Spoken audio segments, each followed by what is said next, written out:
Tuhan yang Maha Kuasa dan Maha Agung menciptakan segala sesuatu sesuai kehendaknya. Biasanya kita mengenal ikan bernapas dengan insang, tetapi sebagai pengecualian, Tuhan juga menciptakan ikan yang bernapas dengan insang dan paru-paru. Beberapa spesies bahkan dapat bertahan hidup di darat, membuktikan bahwa ikan masih bisa bertahan lama tanpa air. Ikan apakah itu? Mari kita simak bersama 5 ikan yang hidup di darat.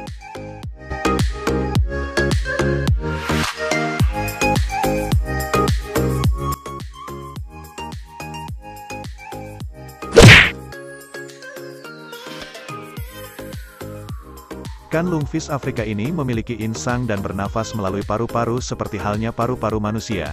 Meskipun mereka dapat bernafas dengan insang mereka saat berada di bawah air, mereka masih perlu mengambil nafas udara sesekali untuk mendapatkan oksigen yang cukup.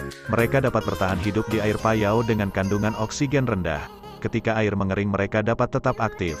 Ikan ini dapat bertahan hidup di darat dalam liang-liang menghirup udara selama bertahun-tahun.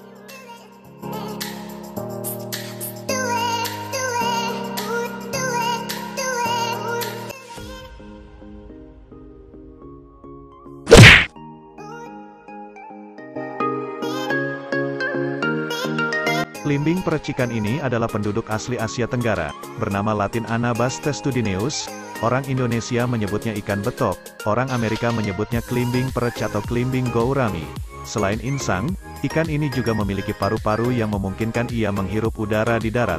Ia dapat bertahan hingga 6 hari keluar dari air, tetapi ia juga dikenal melakukan hibernasi selama 6 bulan di lingkungan berlumpur.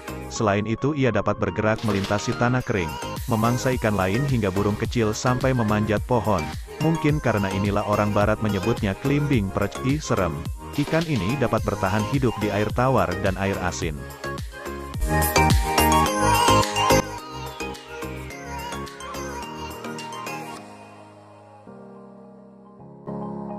Hampir 90% kehidupannya keluar mereka. Mereka mengisi kamar insang dengan air, menciptakan tangki.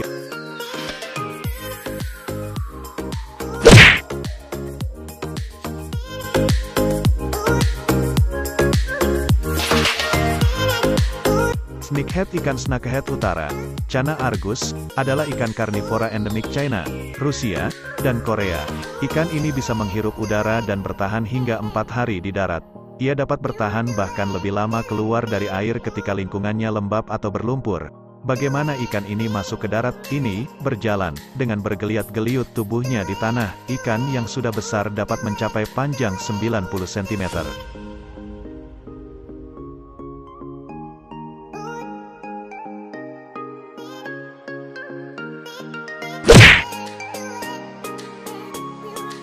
Belut dinosaurus memiliki insang dan paru-paru, makanya mereka bisa bernafas di air dan juga bisa hidup di darat. Hewan ini ternyata juga merupakan kerabat dekat dengan Stenopteron, yaitu hewan laut pertama yang bisa berjalan di daratan. Maka tidak heran jika belut ini malah bisa jalan-jalan ke hulu, untuk menghirup udara melalui kulitnya. Nah, karena masih mempertahankan fisiologinya yang bisa mengembangkan otot siripnya serupa dengan tangan, itulah yang bisa dipakainya untuk bergerak di daratan.